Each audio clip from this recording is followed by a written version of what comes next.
Ehsan dan Liora kini melakukannya di dalam ruangan Ehsan. Entah mengapa sejak bersama Ehsan, Liora semakin berani berekspresi dan menunjukkan rasa cintanya pada Ehsan. Meski hanya lewat sentuhan. Oh, sayang.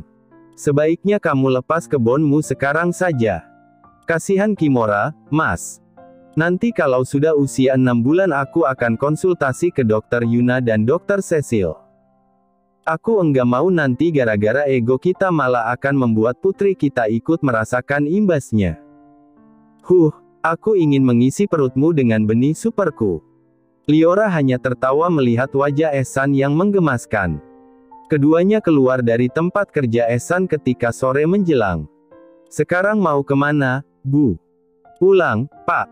Aku kangen Kimora, tapi sebelum pulang mampir alun-alun kidul dulu, boleh?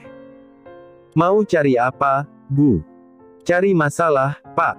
Waduh, jangan dong, Bu. Ya abis pertanyaan Bapak Kim ini kadang-kadang ya. Aku cuma mau lihat aja suasana di sana. Rame pasti, jawab Ehsan. Ia tak mau terjebak kemacetan karena memang di sana sepertinya sedang ada pasar malam. Memang rame kenapa?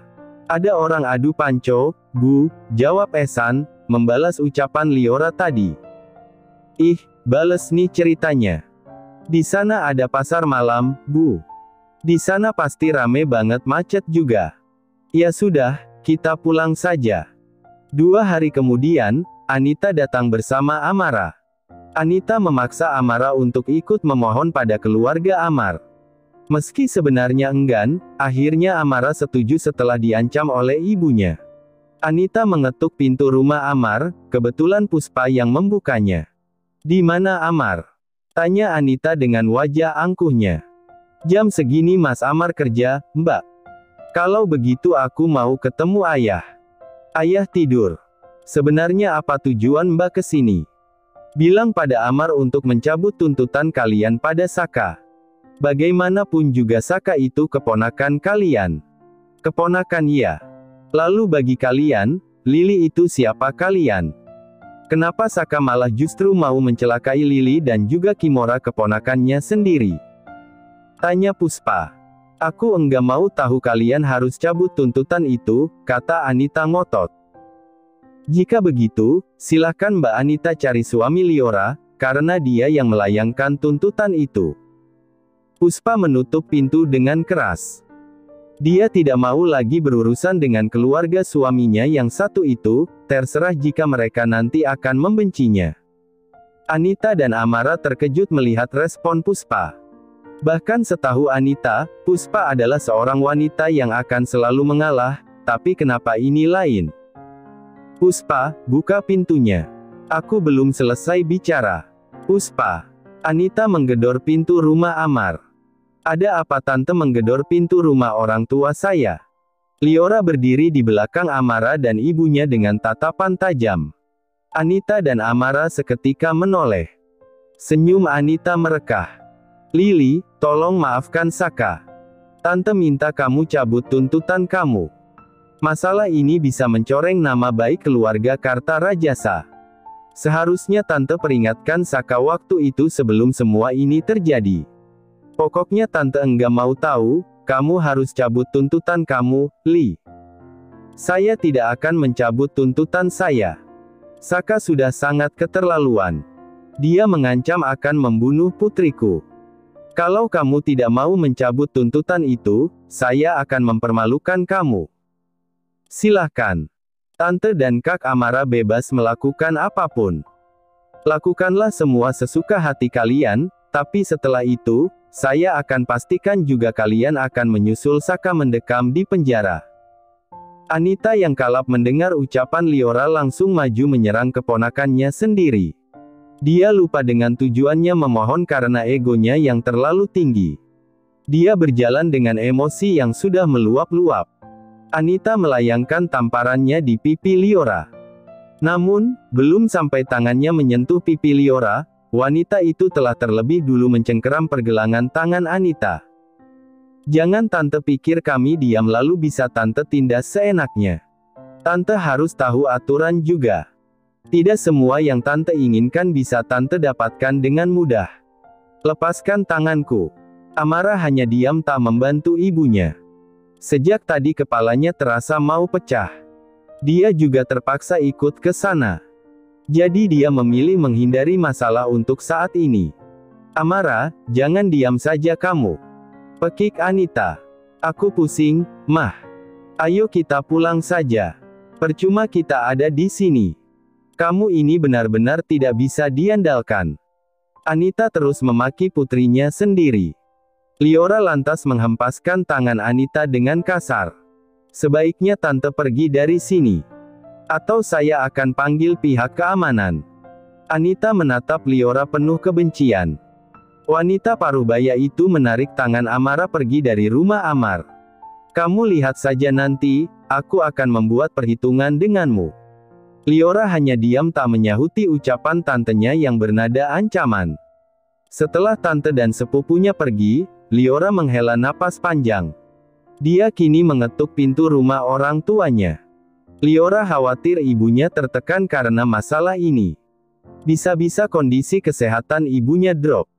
Puspa membukakan pintu setelah Liora mengetuknya. Ternyata ibu Liora itu sejak tadi masih berdiri di balik pintu. Dia pun mencemaskan Liora. Namun, untuk keluar menghadapi iparnya sendiri, dia tidak bisa. Liora memeluk ibunya. Keduanya berpelukan erat. Air mata Puspa dan Liora sama-sama jatuh. Mereka tidak pernah berharap berada di situasi seperti sekarang ini.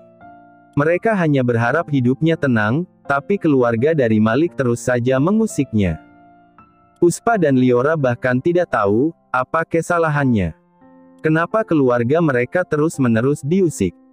Bu, apa yang kita lakukan sudah tepat. Bagaimana jika mereka semakin akan membenci kita?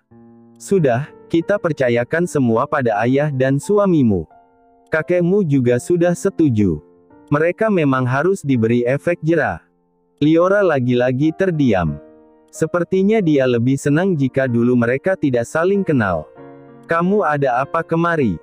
Tadinya aku hanya mau ngomong sama Pak Rojak, tapi aku lihat Tante Anita dan Amara ke sini. Makanya aku juga langsung mendekat. Ibu sudah lelah terus-menerus menghadapi situasi ini sebenarnya, tapi mau bagaimana lagi? Beginilah keadaan keluarga Kartarajasa sejak dulu. Mungkin ini alasan mendiang kakak kamu memilih untuk tidak menyandang nama Kartarajasa. Ibu benar, aku pun sebenarnya tidak ingin disangkut pautkan lagi dengan mereka, tapi demi kakek. Aku akan terus berjuang dan bertahan. Kamu benar, satu-satunya orang yang perlu kita jaga perasaannya adalah kakekmu. Kalian tidak perlu menjaga apapun dariku.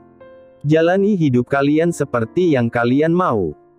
Bagiku keluarga Kartarajasa sudah hancur sejak Malik rela mencelakai keluarga kalian hanya demi ambisinya. Kalian sekarang bebas.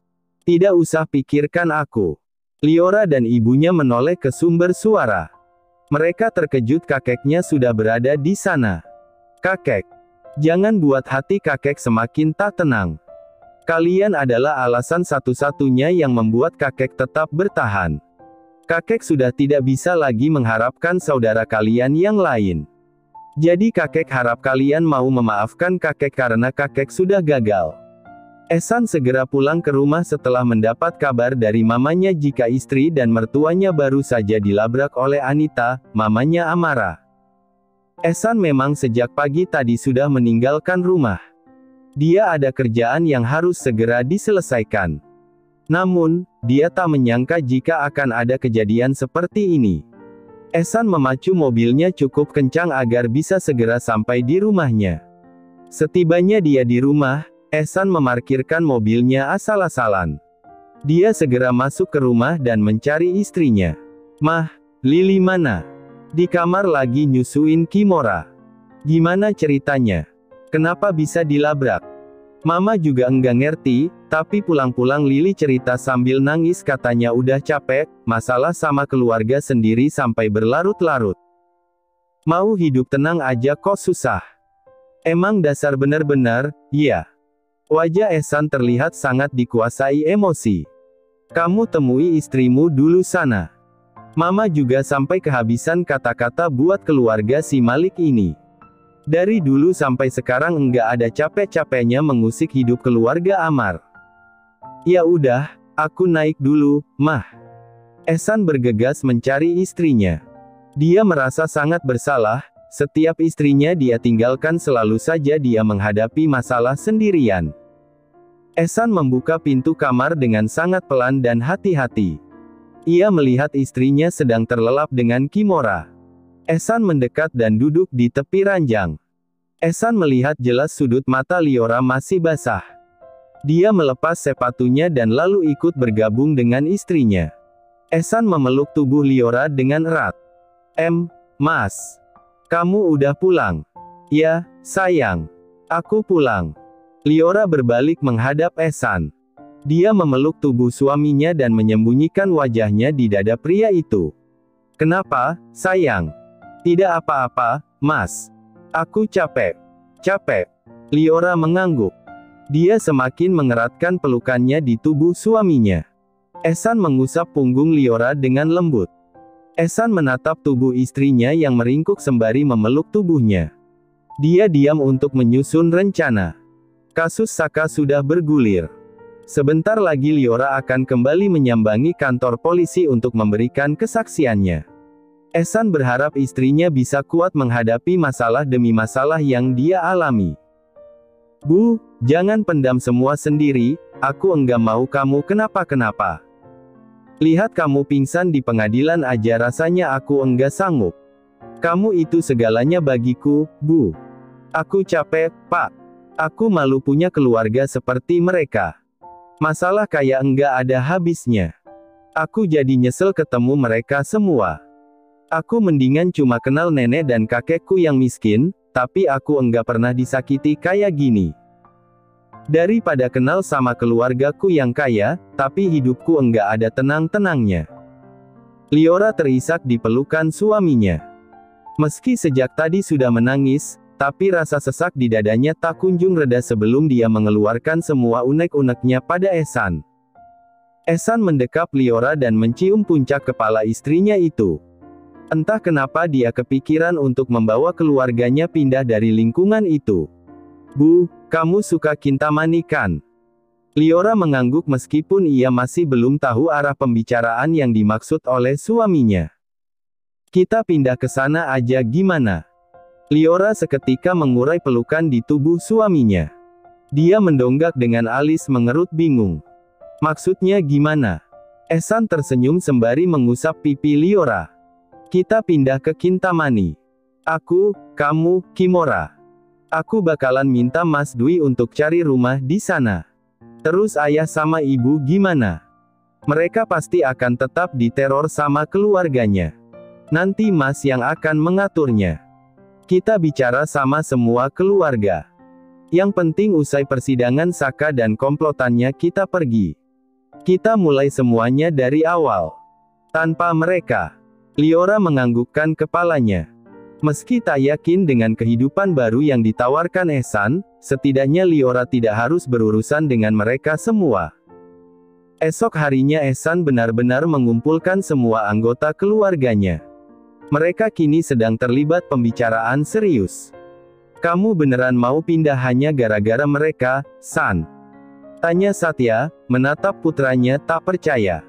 Ya, terus aku mesti gimana? Daripada aku harus mengorbankan istriku. Aku lebih baik pindah, Pah. Kakek akan pulang ke kediaman Kartarajasa. Kakek yang akan menghentikan mereka semua. Romo, keputusan ayahnya. Amar seperti keberatan dengan, kamu juga harus pikirkan perasaan anakmu, Mar. Romo tidak akan tenang meninggalkan kalian jika Lili terus diganggu. Besok antar aku ke rumah. Dan kamu Ehsan, tolong ajak temanmu yang pengacara itu. Aku mau buat surat warisan sekalian. Masalah itu berawal dari harta, aku harap setelah ini tidak ada keributan lagi yang mereka buat. Romo, kalau Romo di sana aku enggak akan tenang. Umurku itu sudah tidak panjang lagi, Mar. Aku sudah rindu ibumu. Kalau aku tidak berbuat sekarang, aku takut besok-besok tidak ada kesempatan lagi buatku. Aku sudah merasa cukup beberapa waktu ini menghabiskan waktu dengan kalian semua. Aku sudah sangat bersyukur masih diberi kesempatan bertemu kamu dan cucuku Lily. Semua terdiam, tidak ada yang bersuara ketika Dharma sudah memutuskan sesuatu. Pria yang begitu menyayangi keluarganya itu kini hatinya justru dihancurkan oleh orang-orang yang dia sayangi. Kamu tidak perlu pindah, San. Kakek yang akan urus semuanya. Kakek sangat berterima kasih kamu sudah tulus menjaga cucu-cucu kakek. Baik Farah dan Lily. Kakek tidak akan biarkan mereka mengusik kalian lagi. Iya, Kek. Hanya itu yang bisa Ehsan katakan, sedangkan Liora sudah sesenggukan sejak tadi. Dia seolah memiliki firasat buruk tentang kakeknya. Ehsan benar-benar melakukan apa perintah kakek Dharma. Tak hanya Angga, Brian yang kebetulan ada di Solo turut ia bawa. Meski awalnya Ehsan merasa Brian adalah rivalnya, tapi dia kini bisa menerima keberadaan pria itu, setelah kejadian di taman waktu itu. Mereka semua kini sedang dalam perjalanan menuju ke kediaman Kartarajasa. Saat pintu gerbang yang dikelilingi tembok tinggi itu terbuka, mata Angga dan Brian terpana. Mereka semua masuk melewati pendopo. Kedatangan Dharma membuat para pelayan yang lama mengabdi di kediaman itu berjajar menyambut pria tua itu. Sur, panggil semuanya untuk berkumpul di ruang kerjaku, ujar Dharma pada salah seorang pelayan wanita. Enjih, Doro sepuh. Wanita itu segera berlalu. Liora, Ehsan, Puspa, Amar dan kedua pengacara mereka tetap terus berjalan. Amar menghentikan langkahnya di depan pintu yang menjulang cukup tinggi di hadapannya. Amar membuka pintunya, semuanya masuk ke dalam ruangan itu. Tidak ada yang berani bersuara. Liora dan yang lainnya duduk memutari ruangan kerja Dharma. Ini akan jadi tempatmu nantinya, Mar. Romo. Keputusan semua ada di tanganku. Kamu cukup menerima semua putusan yang akan aku berikan. Aku tidak mau kamu dan keluargamu selalu dipandang sebelah mata. Aku ingin mereka semua membuka matanya lebar-lebar. Kamu anakku yang akan mewarisi tempat ini nantinya. Jangan pikirkan saudaramu yang lainnya. Suasana di ruang kerja Dharma kali ini begitu hening. Anita dan Amara baru masuk ke ruangan itu setelah keluarganya yang lain masuk, yakni keluarga Akmal. Hampir semuanya terkejut, baik Akmal dan istrinya begitu juga Anita dan Amara. Sedang anak-anak Akmal tidak ada yang bicara. Mereka hanya menerka apa yang akan dikatakan oleh kakeknya. Maaf saya terlambat, seorang pria tua berbadan agak tambun datang dan mendekat ke arah kakek Dharma. Tidak apa-apa, Yos. Acara belum dimulai.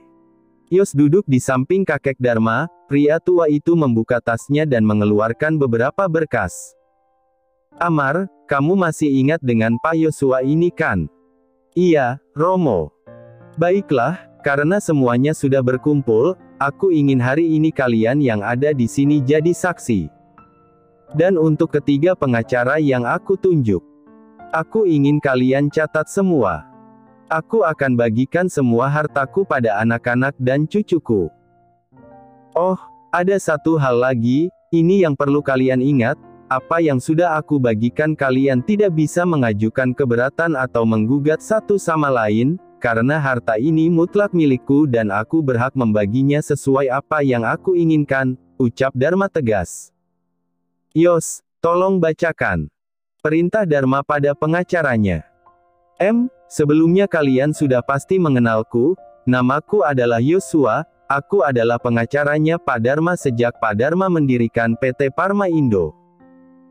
Untuk tanah dan bangunan tinggal, Pak Dharma memiliki 3 tempat, gedung perusahaan ada 2, pabrik 3 dan untuk mobil ada 7 unit, dan sepeda Brompton 4.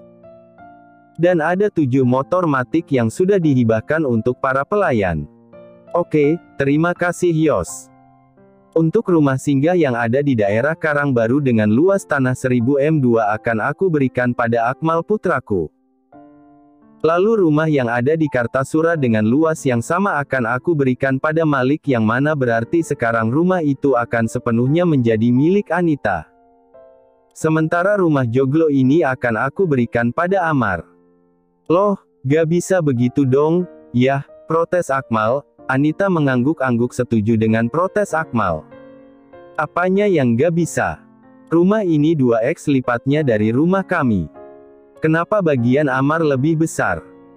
Jika kamu dan Anita saat ini juga bisa mengembalikan miliaran uang yang telah kubuang untuk menghidupi kamu dan keluarga kalian semua, silahkan. Setelah itu akan aku bagi hartaku sama rata. Jangan merasa ini tidak adil. Kau lebih tahu, sudah berapa lama Amar terpisah dari kita, kedua anaknya bahkan sepeser pun tidak pernah mengincipi uang hasil keringat kakeknya. Jadi di bagian mana pembagian ini yang tidak adil?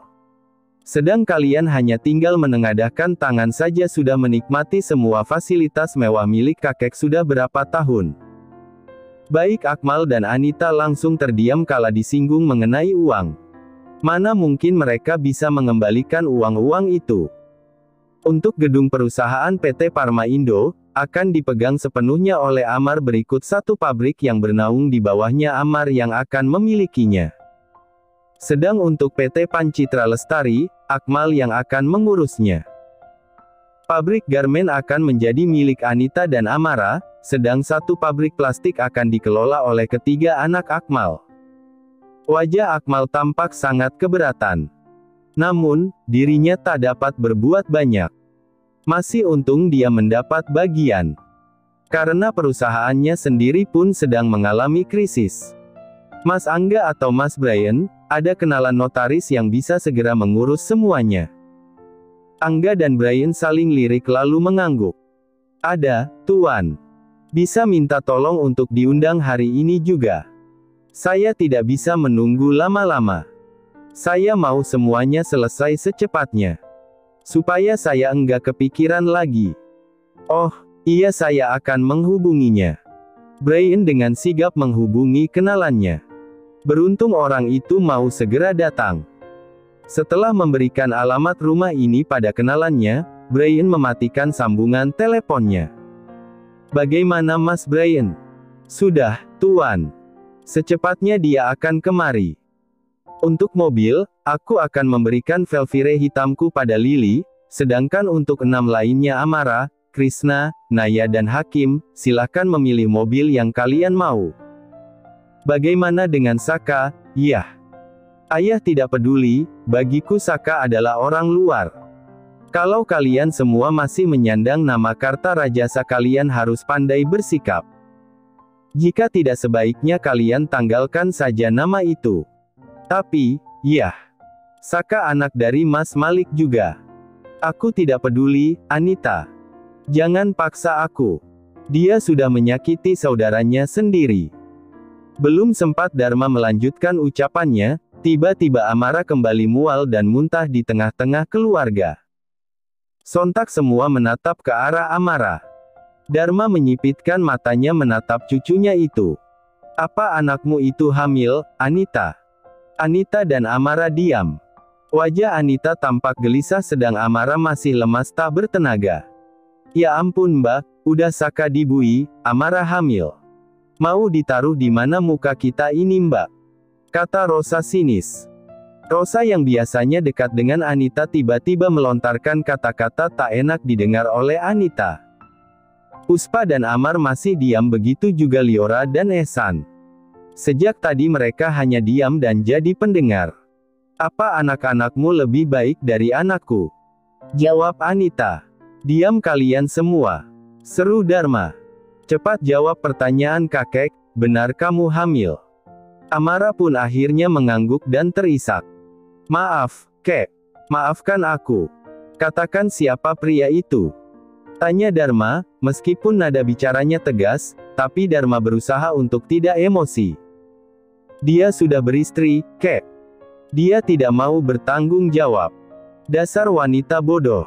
Sudah tahu dia pria beristri. Sudah, iya. Jangan salahkan Amara, ujar Anita membela. Lalu aku harus salahkan siapa? Dia memang bodoh. Ini semua salah kamu juga yang terlalu memanjakan dia. Suasana di dalam ruangan itu terasa panas. Semua tidak ada yang bergerak, bahkan untuk menarik napas pun sepertinya mereka berusaha sepelan mungkin agar tak menambah keributan. Setelah pembagian harta ini selesai dan notaris mengurusnya, aku mau kalian semua segera pergi dari sini. Tanggalkan nama Karta Rajasa karena aku akan mengubur nama itu bersama jasadku nanti. Romo, ayah. Baik Akmal dan Amar langsung merasa sedih mendengar ucapan satu-satunya orang tua yang tersisa. Setiap yang bernyawa pasti akan mati. Maka dari itu sebelum aku mati, aku mau semua dibagi rata. Jika ada salah satu dari kalian yang tidak terima dan mengusik Amar serta keluarganya lagi, aku pastikan ketiga pengacara ini yang akan maju melawan kalian semua. Semua sudah dibagi, bawa anakmu dari sini. Kalau perlu cari pria itu, berani-beraninya merendahkan martabat keluarga Karta Rajasa. Baik, iya. Anita membawa Amara pergi dari sana. Amara seperti gajah yang kehilangan gadingnya saat keadaannya seperti ini. Dharma mendesah berat. Amar maju mendekati ayahnya dan menyerahkan segelas air putih. Minum dulu, Romo. Kamu juga mulai sekarang harus tegas, Mar. Jangan mau ditindas sama mereka. Namanya keluarga itu tidak akan saling menyakiti. Jika mereka menyakitimu berarti mereka adalah musuhmu. Baik, Romo. Dharma menghabiskan air dalam gelas itu sembari menunggu notaris. Yosua menyiapkan berkas yang harus ditandatangani oleh semua pihak yang tadi ada di sana. Brian dan Angga mendekati Yosua, mereka bertiga memiliki tugas yang sama. Jadi tiga pengacara itu harus bekerja sama. Tak lama notaris yang ditunggu Dharma datang. Dharma membuka brankas dan mengeluarkan semua surat-surat pentingnya. Notaris itu membantu Dharma untuk proses balik nama dan pengesahan dibantu oleh ketiga pengacara itu. Dharma benar-benar menyelesaikan prosesnya dalam sehari dengan jeda makan siang. Proses pengurusan surat menyurat telah selesai. Dharma merasa lega. Ayah, apa tidak bisa kita di sini merawat ayah? Tanya Akmal dengan wajah memelas. Bagaimana juga dia sejak kecil tinggal di sana, tapi dirinya harus terusir karena ketamakannya. Tidak. Tapi, ya. Rumah ini sekarang milik Amar. Aku hanya menumpang di sini sampai ajal menjemputku, ujar Dharma.